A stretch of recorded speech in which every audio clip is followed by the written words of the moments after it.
Godina u Americi tradicionalno počinje spektaklom. North American International Auto Show u Detroitu donio je hrpu noviteta. Evo i najznačajnijih.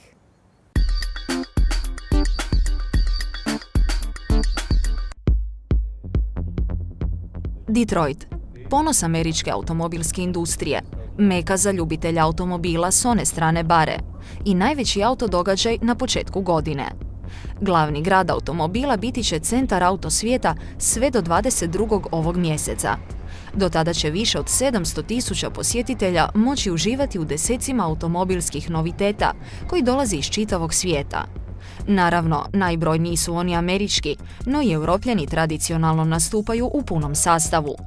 Od priredbe, ekstravagancije i gutača goriva, Detroit se kroz godine krize transformira u salon poput svakog drugog, salon na kojem je u prvom planu budućnost autoindustrije sa izraženom ekološkom notom. Kupci traže sve manje i štedljivije automobile, a američka autoindustrija na to ima sve više odgovora. Da im Europa ne bi slučajno uzela prevelik dio kolača. Nekad je tipičan izložak Detroita izgledao otprilike ovako. Nakon krize, danas tipičan automobil u Detroitu izgleda ovako. Prepoznajete ga? Da, to je Aveo, mali korejski Chevrolet. U Americi se zove Sonic, a ova verzija ima turbo punjač 138 konja, no u osnovi je to još uvijek samo Aveo. Automobil kakvom se tipičan Amerikanac do prije nekoliko godina mogao samo grohotom nasmijati, a danas ga kupuje. Kako kriza mijenja navike ljudi. Nešto tipičniji američki auto je Cadillac ATS. Iako je i ovo nekoliko brojeva manje nego što su to Amerikanci navikli od Cadillaca, ATS je dugačak 467 cm, što je po američkim mjerilima kompaktna klasa. Tako je prema tome i ovo prvi kompaktni Cadillac u povijesti. Prevedeno u europska mjerila, to vam je kao da je Rolls-Royce napravio automobil od 4 metra. Ponavljamo, kriza mijenja navike. Primjer treći. Prisjetimo se ponovo našeg automobila s početka priče. Ovako su izgledali terenci u Detroitu prije krize. Ovako izgledaju danas. Buick Encore je crossover formata i veličine jednog Qashqaia. Danas se traži nešto takvo, a ne više pick-up automobili od 6 metara. Niti kod koncepata nema više previše razbacivanja. Ovako Chevrolet zamišlja tipične automobile za mlade. Kompaktni, zabavni i ekološki. Vjerojatno ispravan pristup, jer mlade generacije koje dolaze s vremenom će prihvatiti i onu, veličina nije važna. Barem kod automobila. I dok Amerikanci mijenjaju ploču, trudeći se zadržati naklonost sve rjeđih kupaca, Europljani nemaju te probleme. Za njih je kriza već odavno stvar prošlosti, a berbe plodova ulaganja u tehnologije budućnosti sve su obilnije. I to ne samo kod onih koji proizvode male i pristupačne automobile.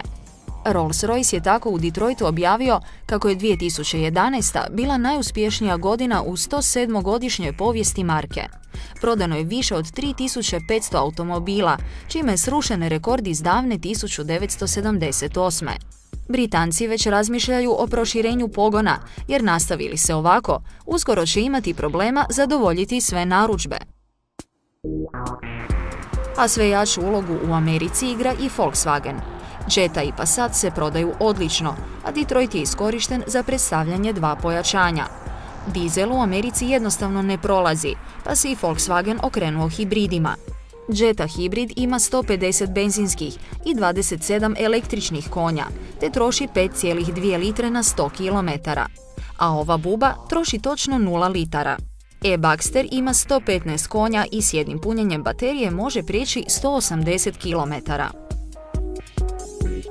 Malo drugačiju filozofiju ima Audi. Ovo je Q3 Veil. Kompaktni SUV koji možda hoće, a vjerojatno ipak neće u seriju, ima turbo s 5 cilindara i pazite sad, 314 konja. Maksimalna brzina 262 na sat, a ubrzanje do 100, 5,5 sekundi. Na skijanje sa stilom. I za kraj još dvije novosti iz BMW grupacije. Mini je Detroit iskoristio za svjetsku premijeru novog Roadstera. Prvi mini kabrio s 2 sjedala idealan je za kalifornijsku klimu. BMW se pak diči s konceptom i3. Studijski automobil s već viđenim konceptom, struja i ekologija. Stražnji pogon 170 konja i do 100 za manje od 8 sekundi. i3 nam daje na znanje kako bi otprilike mogao izgledati novi mali BMW, manji od serije 1, ako do realizacije projekta uopće dođe. I bilo je to ono najzanimljivije s Detroitskog salona, čija vrata su za posjetitelje otvorena još tjedan dana. Nema senzacija, nema pretjerivanja, samo još jedan u nizu tipičnih autosalona. Vrijeme američke ekstravagancije je očito iza nas.